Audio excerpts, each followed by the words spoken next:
I guess a vodka, so we could have a screwdriver. Vodka, yeah. I mean, is there a nice vodka?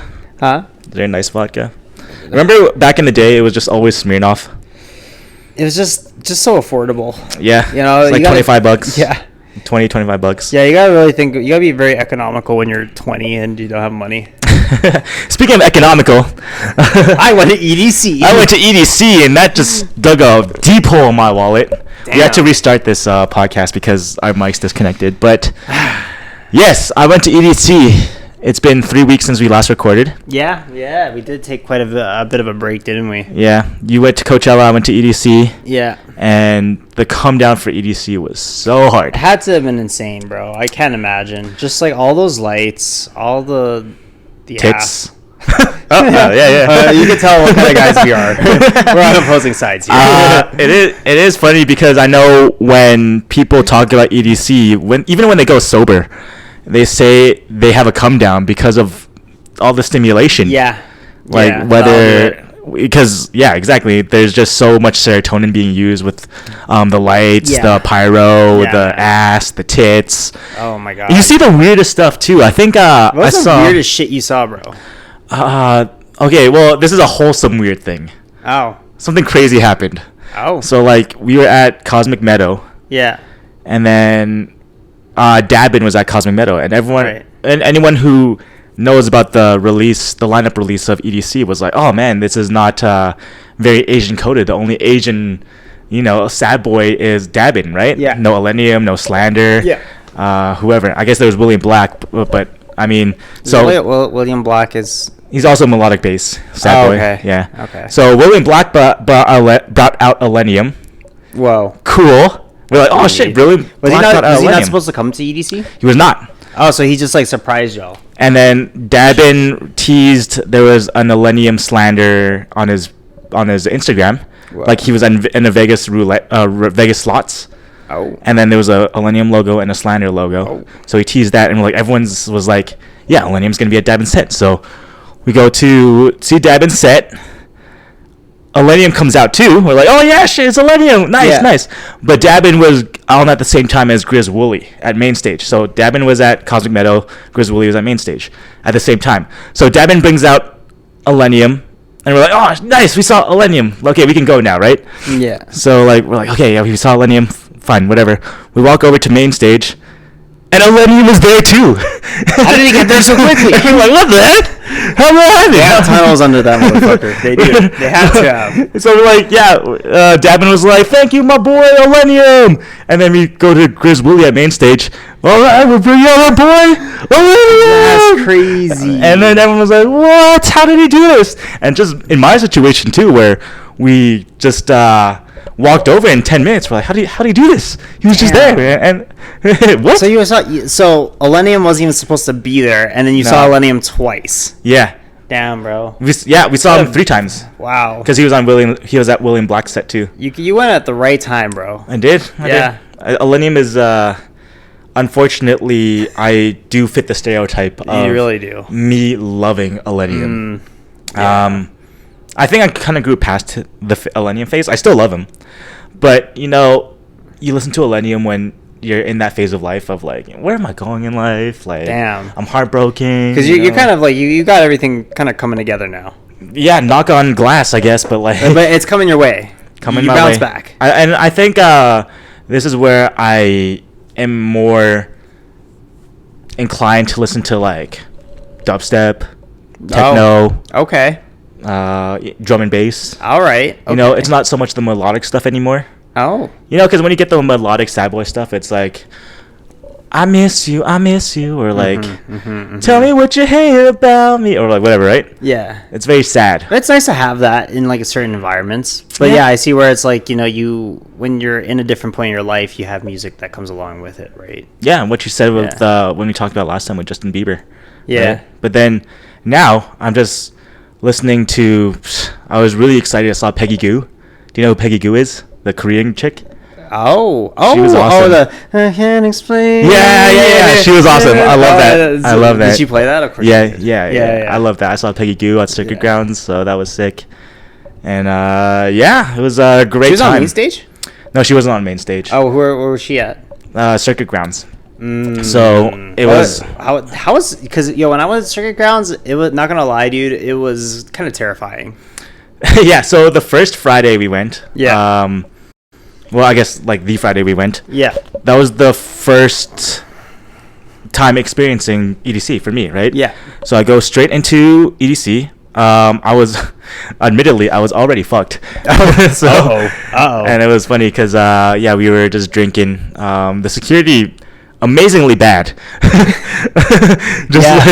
I guess they're just checking for weapons and stuff. It's but just usually the largest festivals that don't care. Yeah. They really don't. I mean, like, they're checking for weapons, but like. Yeah, they don't really care about what alcohol. Kind of like, it was. Yeah. I mean, and the thing is with EDC too, the security is before you get on the shuttle. So the shuttle is like an hour and a half long, 2 hours. Yeah. So long. Like, am I just gonna go sober? No, I'm gonna take shots. So. Yeah. What else am I gonna do with my time, right? So I get to the grounds. Go to Circuit Grounds right away for Levity. Immediately terrified. I was like, I cannot move at all. Because of just like how overstimulating it is in the entire like. It is overstimulating. I was overwhelmed. But also the layout of Circuit Grounds too it's enclosed. Yes, that actually was what kind of made me uncomfortable too. You remember that? Yeah, because like it was just so much people with like not enough places for them to move in. Right. Because you can't come in from the sides. Exactly. Yeah. Because on Cosmic Meadow, obviously the sides are open, so you come in from the sides. Yeah, it's very open. Main stage, it comes in from the sides and from the front, so you can move.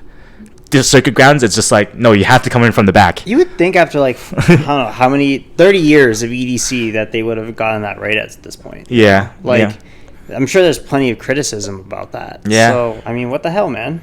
And unfortunately, I didn't get to see Levity, but they are coming to Calgary for Stampede. Are they? Yeah, they are. But I'm going to see John Summit. John Summit's the same night as Levity.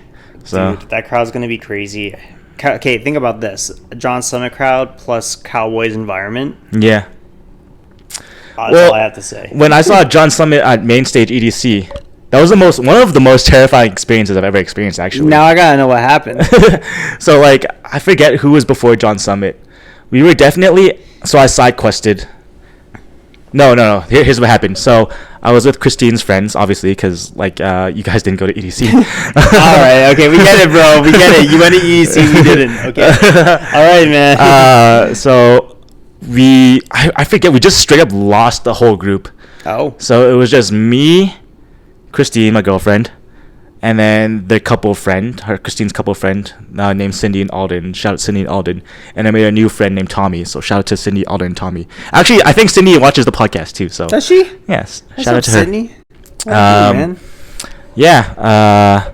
So we lost our main group at Main Stage, so we decided to go to Cosmic Meadow to watch the fireworks. I think this is what happened. When were the fireworks? Like at what time at this part of the night? Okay, you know what? I might be getting mixed up, but this is how I remember it. The fireworks usually happen at the tail end of the night, right? No, the fireworks happen like in the middle of the night. Because it ends at like 6 a.m., right? Or like 5 a.m. This shit actually fries me. Yeah. So, fortunately, we saw... No, okay, here's what happened. So, we got into John Summit maybe 15 minutes early to try and find a spot. Mm-hmm. We lost the crowd, our group that we were with, because the crowd was just so dense. Yeah. And like, there's no way you can find them. Even with a totem, there's no way you can find them. Yeah. We tried doing what you did, where we like stood in front of like a little like fence thingy or something, like somewhere in the back, right? So no one can push us. Yeah. Unfortunately, once John Summit started, everyone started coming in, so that thing didn't even work. Oh, fuck. So it became ineffective. We saw 10 minutes of John Summit, met a few Filipinos who, you know, I had a good time with them. I just like, oh, you're Filipino, I'm Filipino too. Yeah, so maybe 10-15 minutes of John Summit, and we're like, we have to go. And it took us another like 10 minutes to leave too. Damn. Because I want to say, I don't know, 500,000 people went to EDC, maybe 300,000 people at a time, like per night, right? So he was at Main Stage. And he was at Main Stage. So I want to say like probably 200,000 people were at John Summit. Insane, bro. I want to say. It must have been so much more chill on other stages. Yeah, because I saw Tiesto was on at the same time, like clips later. Wow. And his crowd was not as And it's Tiesto insane. too, right? That's insane that like John Summit has more pull now than Tiesto. Or would you say equal amount of pull? Well, Tiesto is like an OG. Yeah. John Summit is so right digestible right now, right? Yeah, like everyone, it's like the typical frat boy sound. Yeah. He's an industry plant. You think so? The thing is, he's so likable. Yeah, why is that? Yeah. What's up with that? Yeah, he's so likable. He's so relatable. He likes to have fun. He's a chill dude. And the come up was so quick. Yeah. Like in the past 2 years, he just blew up, right? There are videos that I keep seeing online of him where it's like 7 years ago, he's just like performing for like 10 people. Yeah. And then like now you fast forward to what, 2025, 2026, and it's like you can't get rid of this guy off your feed. Yeah. Just everywhere, bro. I mean, like, obviously, I wanna be where you are, and then the one now is Into the Shadows. Dude, one, yeah. Controversial take. I really can't digest his music. No? I can't. I just said he's so digestible, though. And that's the thing. It's like how a Big Mac is digestible, but like, sorry if I'm on keto or some shit because I can't get into it. I don't know. Like, Natalie doesn't like John Summit. Maybe it's just he's too handsome. He's just jealous. Yeah, like no, like if anything, it's like I'm listening to "I Wanna Be Where," and it's like, oh damn, this guy's too good looking. Yeah. I don't know. I know what you mean. I know what you mean. Yeah. Yeah. Going back to our previous podcast. Damn it. No, but like I mean, I don't know. Maybe it's just that I'm not gonna take away the fact that it is a good song. Mm-hmm. Right? You know, like the songs that he has put out, but I can't correlate the amount of hype behind that song to the quality of the song, I guess. I guess so. I think I know what you mean. Right? It's like it's a good song, but it's like overplayed. It's overplayed. Yeah. And it's not like it doesn't sound like anything that like really revolutionized or did anything for the genre. I know what you mean. You know? Yeah. Like it's a good song, but you know what? I think it's because it's the singer that did the song. She's in a lot of other songs with other DJs. Who is and it? It's Haida or some shit. Haida, yeah. Yeah. Hala? Hala. Yeah. And it's like a lot of what he does in terms of like the chord progressions and how the song is structured is very similar. Not just the fact that like they're using the same singer, but it's like it's just the exact same song but with a different DJ. I think that's what's I actually got into DJing lately. Okay. And they say the easiest songs to mix is house music because it's all the same. Same beats per minute. Yeah, same BPM, and very easily like everything sounds the same. Yeah. So. Yeah. But John Summit, man, that crowd was crazy. And like you said, when he comes to Cowboys, luckily he has 2 nights. Okay. And on the first night too, it's a split crowd because Levity and Alley Cat are playing in Badlands, and John Summit's going to play in Cowboys, so it's probably going to split the crowd. So that was that with that. I think it was initially supposed to be one show, and then because of just how much hype there was, it was like, okay, let's do 2 shows. Rio actually told me that because we got our tickets for John Summit, $150 Tuesday. Crazy. And then the second day, as soon as they released, I think they were like only like $70-$80. Mm-hmm. And then obviously they sold out right away. But yeah, it just sucks to hear that. I'm like, oh man, I got mine for $150. That's crazy. Weren't there like I was hearing that before they released the second night that they announced that there was it was an insane amount of money. It was like $200-$300. Yeah, because John Summit again is like the guy. My head around that, bro. It's just like you could literally go to a small time music festival like Chasing Summer or like Scream in Edmonton. Yeah. For that price. Yeah, it's like $200 for just John Summit. Yeah. And then you're going to Cowboys, which is just like the brain rot of music festivals. It's just Stampede, man. Oh God. Going back to EDC, actually, it was what, like 500 USD, which is like I don't know, 700 CAD. Yeah. The value is all there, bro. What you pay for that? Yeah. This is the most amazing thing I've ever experienced. Damn. EDC. Like, it was honestly life-changing. So, how do you think it would compare? Well, do you think it would be any better than, like, say, Ultra or, like, Tomorrowland? Yes. Yeah? EDC Well, I know Tomorrowland is the mecca, right? Yeah. Of like EDM festivals. Yeah. EDC is like the close second, right? Because Tomorrowland is more European. Yeah. EDC is American. Yeah. The very big difference is that, from my perspective, is that Tomorrowland is chill. You know, like daytime. Yeah. Everyone's wearing jeans, t-shirts. You're there to, just chill. EDC is at nighttime, pyro, lasers, titties, ass. Yeah, you got me there, man. You got me there. Tomorrowland, who? And even with Ultra, because we had a few friends, Eunice and Sabri, they went to Ultra, and they said it was not what they expected in terms of, like, it was a little bit more chill. Oh. Because I honestly think it's like the Cali Asians, bro. Dude, just like and I think and as well, like with Insomniac, they really go off on their production value. Mm-hmm. The stages, right?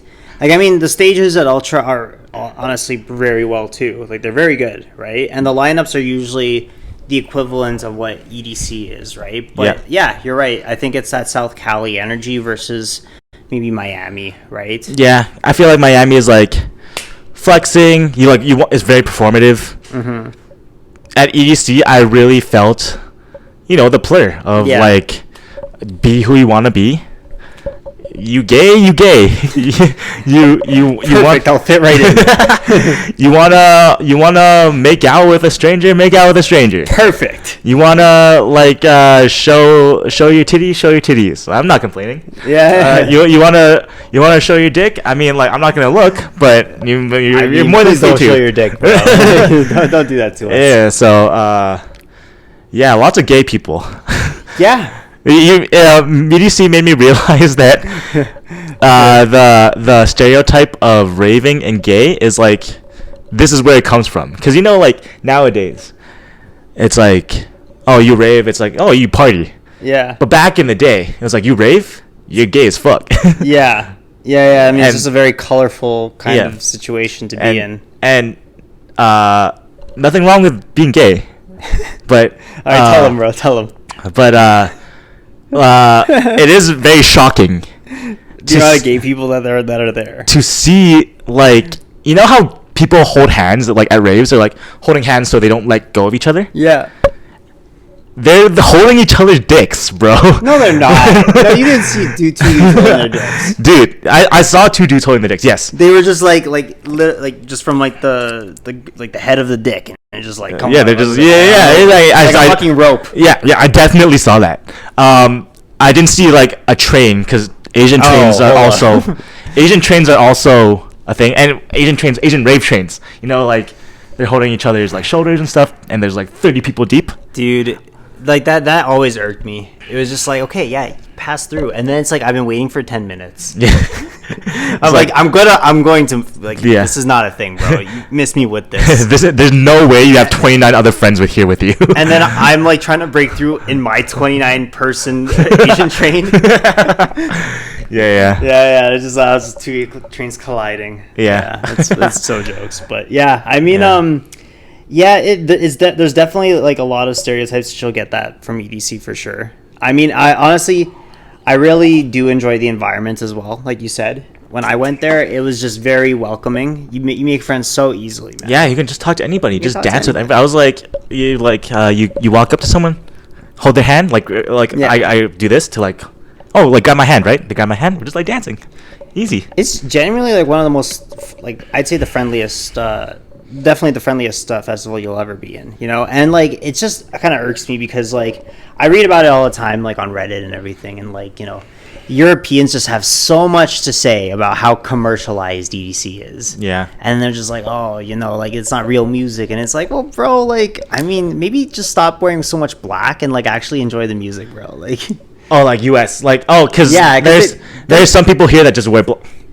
I mean, what I'm trying to say is that, like, no, like, Europeans, they tend to, like, they're more focused on the music aspect. Yeah. Rather than, like, what the social goes around it. Party. Yeah. Meeting people. Exactly. Yeah. Like, and that's the thing that, I mean, as much as I really am against Americans most of the time, like, they did really develop that part of the culture where it's like, hey, it's not just about the music, the music is actually the focal point, but you got how people dress, you got the, how people interact, you got the stages, right? Whereas if you go to, like say Tomorrowland's got huge production, but like I'm talking like Ibiza even, right? Yeah. It's like, it's just about the music primarily. And again, that respect to the Europeans, because they're very much about tradition. Yeah. And that's where they stand with it.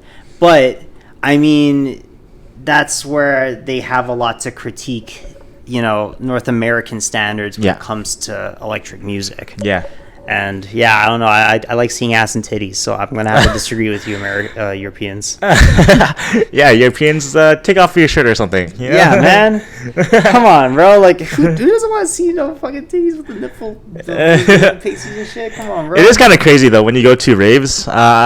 When you see guys who have their shirts off, and then you just like, and you see their nipple pasties, and it's like, bro. I was gonna say that, like, how is it that like no girls will ever touch me, like rub off me, right? But it's always sweaty guys that are like dancing around me. It's always sweaty guys. Like, why is it never girls? I don't know. Maybe it's like something that you've noticed. Yeah, maybe. Like you're just. Yeah, I don't know, man. That's a really weird observation that you only notice the sweaty dudes.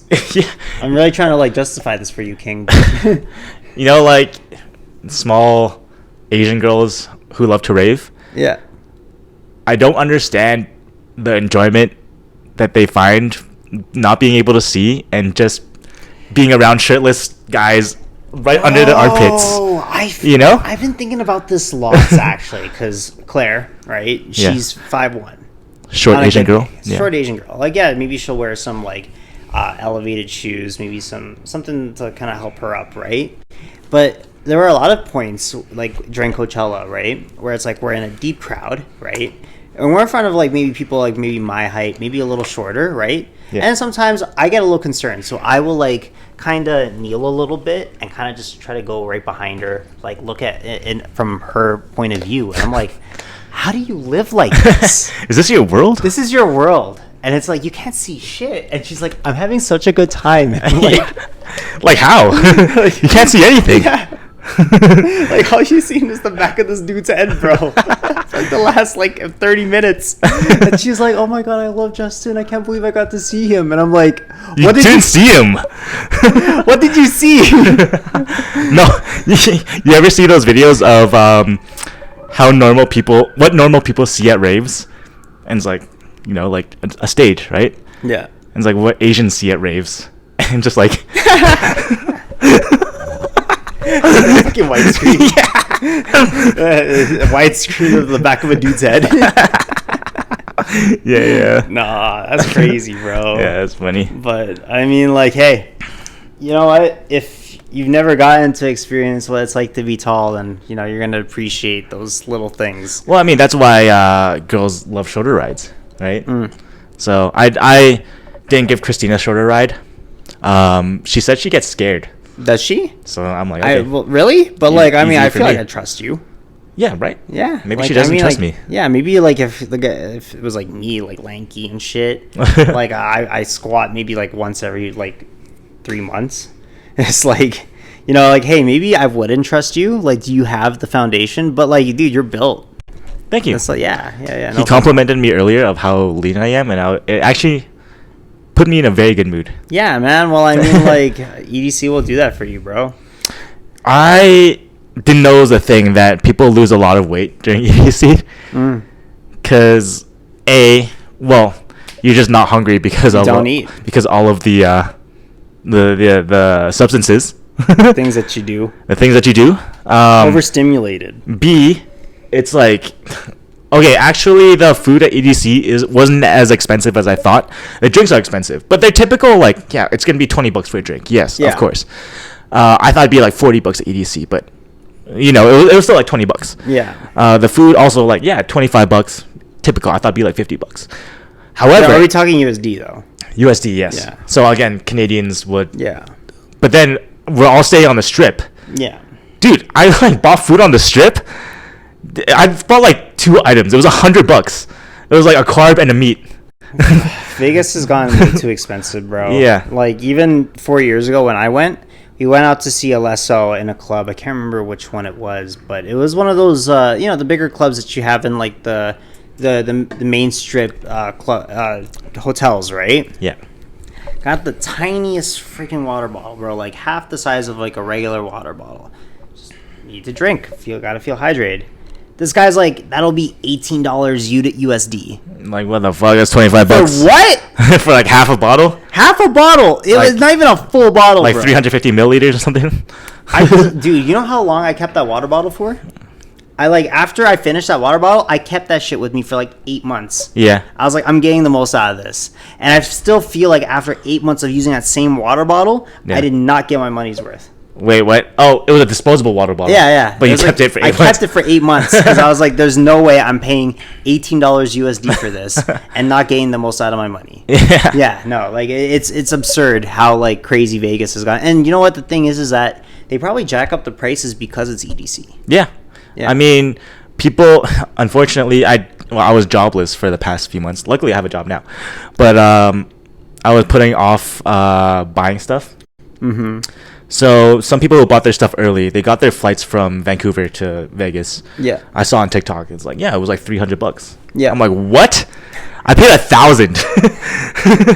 $1,000. No. And I was like, bro, how do you get a $300 flight to Vegas during EDC, bro? That's crazy. insane. How did they get that? I have no idea. I commented, I asked, but and they're coming from where? Vancouver. Yeah. $300? Yeah, I'll have to follow up on that. I don't understand how it works with like pricing out seats for airlines, man. Like honestly, like, and it's just so volatile and it fluctuates so much, and it's like, who wins here, man? How does that work? Yeah. WestJet, Air Canada. Did you hear Spirit went under? Yeah. So actually, that was right before EDC. Oh. So a bunch of people were frustrated, I guess. So what'd they do? They had to find other flights. I guess they got refunded for the Spirit flights, but then because it was very sudden. Yeah, that came out of nowhere, man. So holy shit. I mean, like, yeah, it's especially like with something like that. It's like you kind of have to figure out how to pivot. It is hard. Yeah, because you have the WestJet RBC. I have the WestJet RBC MasterCard. That thing helps so much. Yeah, you know what? Yeah. Like because I use it for all my purchases, right? And it's like I think I used it last like 6-7 months ago. Oh God. And then like out of nowhere, it's like I built up like $400 or $500. Yeah. Of like our like just WestJet points. Yeah. I could put towards my flight. And then you get your free check-in. Yeah, and you get a free check-in, and then like you also get a companion voucher every year. Yeah. So it's like that helps a lot. Yeah, so like you get half off on like one person's flight. Tip to our Canadians. Yeah. WestJet RBC. I think you have to make 100,000 or something between a household. But honestly, they don't even check. Like you don't even. Yeah, I don't think we make that much, bro. And then because the discount airlines, the budget airlines, you see the initial price? Yeah. And you're it's like, really it's cheap. Enticing, yeah. It's cheap. Yeah. And then you get, you have to pay for your seat. Like, I have to pay for your seat? Yeah. Like, you have to pay for your carry-on check-in. It's going to be the same price anyway. So. Yeah. No, I mean, it's crazy because with Spirit and I think like a lot of these budget airlines in North America, it's so funny because like Flair, right? Yeah. They're just, they try to entice you with all these prices, and they try to still make themselves look like the good guy against the bigger airlines. Have you heard of Ryanair?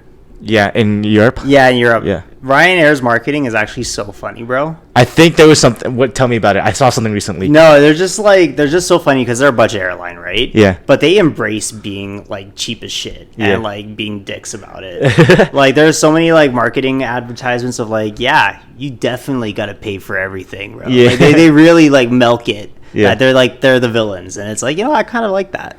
Yeah, it's like Chris Brown embracing the villain. Ryanair's embracing the villain. Yeah. Like they're just like, hey, you know what? Like you're gonna buy it anyway. Yeah, fucking get in here, bro. Yeah. No, it's fucking airlines, man. We that. It's a good conversation because like we're trying to find tickets right now too, and it's like. Oh yeah, you're going to Philippines, Mexico. Philippines and Mexico, man. You're going to Mexico.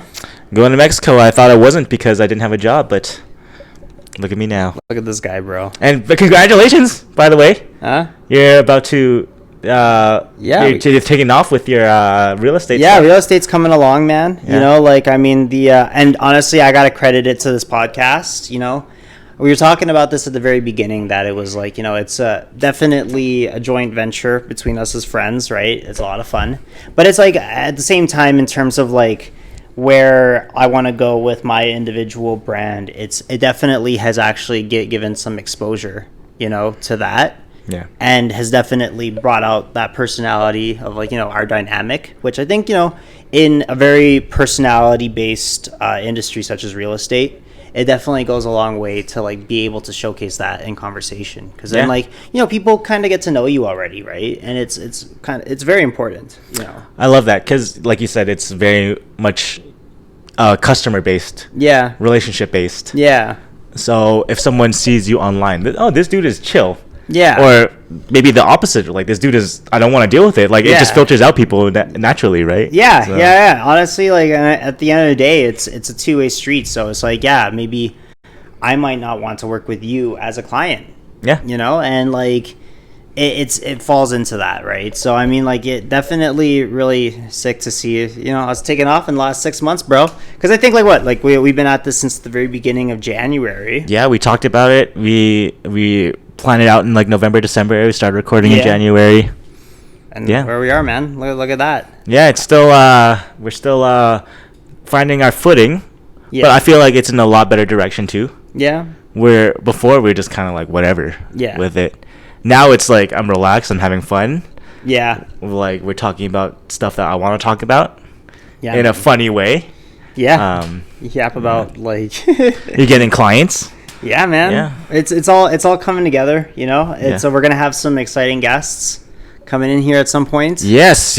We're gonna. I guess. We said we talking about it, or we just gonna. I don't know. Well, I don't know. They said they want to come on, but I guess it'll be a surprise. Yeah, we got those industry connects.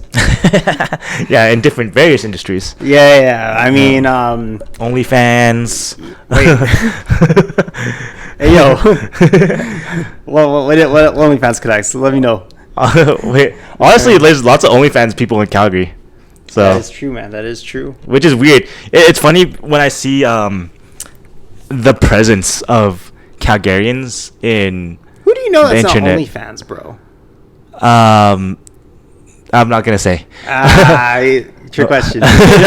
But did you ever like, especially in the Asian community? I feel like you're not really integrated in the like Asian American community, are you?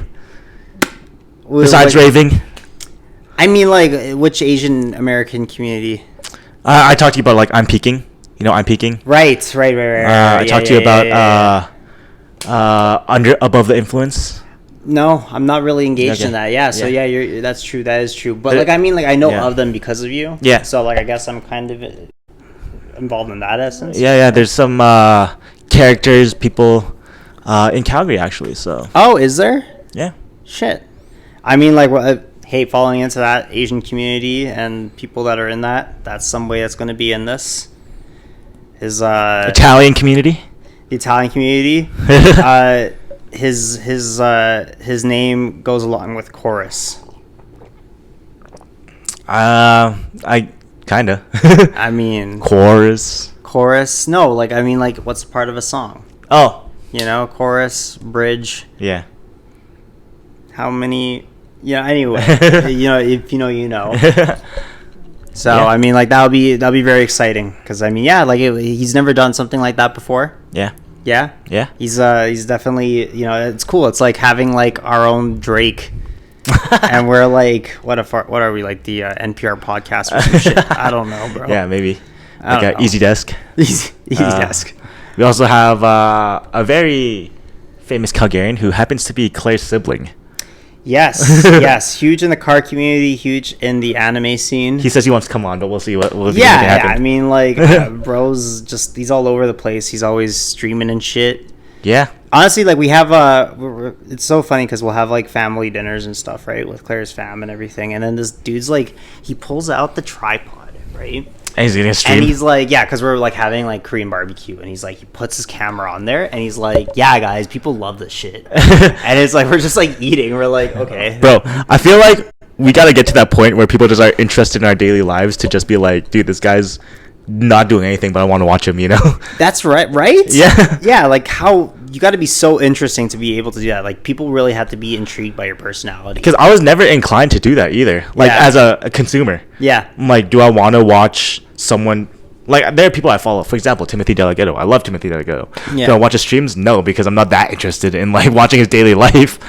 Yeah, you gotta wonder, like, how prevalent parasocial relationships are in this day and age, man. Especially with, like, the come up of, like, the internet and, streaming and whatnot, right? A lot of people, especially after COVID, just feel isolated. Yeah. And then it's like, okay, well, this is the only way I can develop, like, a relationship to an extent, right? I guess so, yeah. Yeah. Which, I mean, like, if you guys want to do that, like, feel free to honestly, be vocal about it. I'll do it. Yeah. You want to see me jack off in my room? I'll jack off in my room. Like...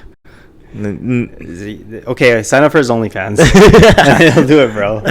Yeah. I mean, like, honestly, respect to that. I think it's definitely much younger demographic than us, I think that really became a thing, like 7 years ago? Streaming? Yeah. 7? 6, 7, yeah. 7 years ago? Yeah, COVID for sure. COVID definitely really put that, like, onto the map, like, with, like, Aiden Ross and, what's his name? The dude that's like always Kai Cenat, the guy that always yells. Yeah. I Show Speed. You think if we yell more in our podcast, that would get us more views? Probably. Honestly, like. Yeah, no, like it's just that's all I see from like reactions. Because it's like sensational. Yeah. Like just the genuine reactions, and it's like it's crazy how much you can honestly milk that and then get $1 million. Imagine getting $1 million for yelling. Yeah, that's what that is. Do you ever think about like using your name and being like, "Yeah, I'm Vitaly." Yeah, like Vitaly, the fucking is that TV? Yeah, you like catches predators and stuff. He's so cringy now, bro. Like honestly, like I think it was a bit of a flex, like maybe in the golden era of YouTube when he was like doing the pranks where he'd like have like a Lamborghini and he'd be like.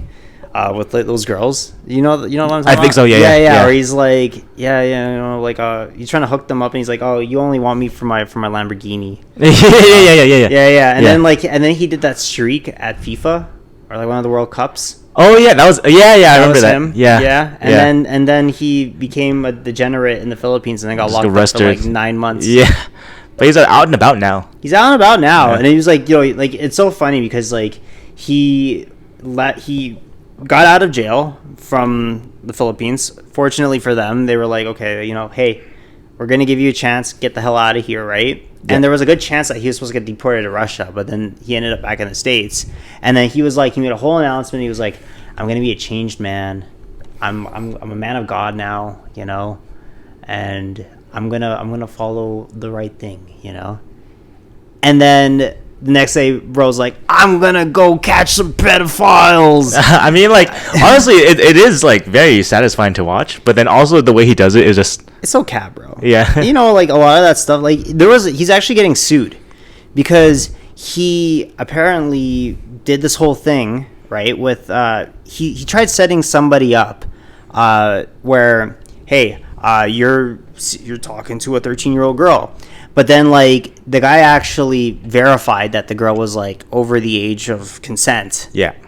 And then... I remember this. Yeah. Right? And then he's getting, like, the guy was like, dude, I made sure that she was of, like, age. Yeah. And then he was like, I'm suing your ass. Yeah. And it's like, buddy, like, you don't do your own research? Don't you have, like, a team or something? And I think what was wrong about it is that it was streamed. Yeah. So it's like, you can't edit it. It's, like, all, like, live. All and then... The guy's life is ruined because anytime you search up his name, even though he's in the clear, the first thing you're gonna see is like whatever his name is trying to hook up with a 13-year-old. Yeah. Even though that was not true. Yeah. It's like you just ruined the guy's life. Yeah. Right there. Yeah. Right then and there. Yeah. You ever you follow Johnny Somali? No, I don't know why. You know who Johnny Somali is? I know who he is. I don't know why I'd follow him. I don't know why I know him, but like, why do I know him? It's just like, dude, and, like. I hate how it's like always part of my YouTube algorithm. It's like I see that like, hey, updates on Johnny Somali. I'm like, okay, I just want to see a car crash. Real time. I want to rubberneck a bit. So I like open this shit up. But this guy is such a degen, bro. Yeah. Absolute awful human being. Can you imagine just, like, going to, like, the most peaceful places, like nice place like South Korea or like Japan, and then just being a total asshole. Like no one's bothering you, bro. Like nobody's trying to, like, straight up. And that just goes to the whole point of, like, you know, us yelling is like sensational. He just wants to be sensational, right? But, like, at least make some money out of it. You know, if you're gonna be like that much of a prick, you know, like, imagine that. Like, he's actually, I think in Korea, he's about to get a heavy sentence because of that. Oh, he's still in Korea. I think he's still in Korea. They haven't let him out. Oh, and they're like they're gonna make an example out of him because like, I mean, dude, he's like famous. They absolutely need to, like, make an example out of some of these streamers because, bro. Yeah, it's like if other people on the internet think this is allowable, like Korea or Philippines is allowing this behavior, then no. No, like, that's the thing is, like, you let one person walk, then it's like, okay, well, now I'm gonna walk all over you with the next guy, right? So I don't know, like, I mean, guess that's a new venture for us or what? I mean, honestly, the last video with you in the cockroach costume was pretty crazy. I don't know what that was, man. Like, what cockroach costume? What are you? I was wearing a cockroach costume. What are you talking about? Yeah, man, it was just a sweater, bro. What are you talking about, man? But Anyway, I think that's good enough for this episode. How many did we get? The first episode we started 7:15, so this is probably like 30 minutes right now. Nice. 40 minutes. Well fucking done, bro. Well done. Well fucking done, bro. So we'll end it here. Yeah, boy. On to the next one. Yeah.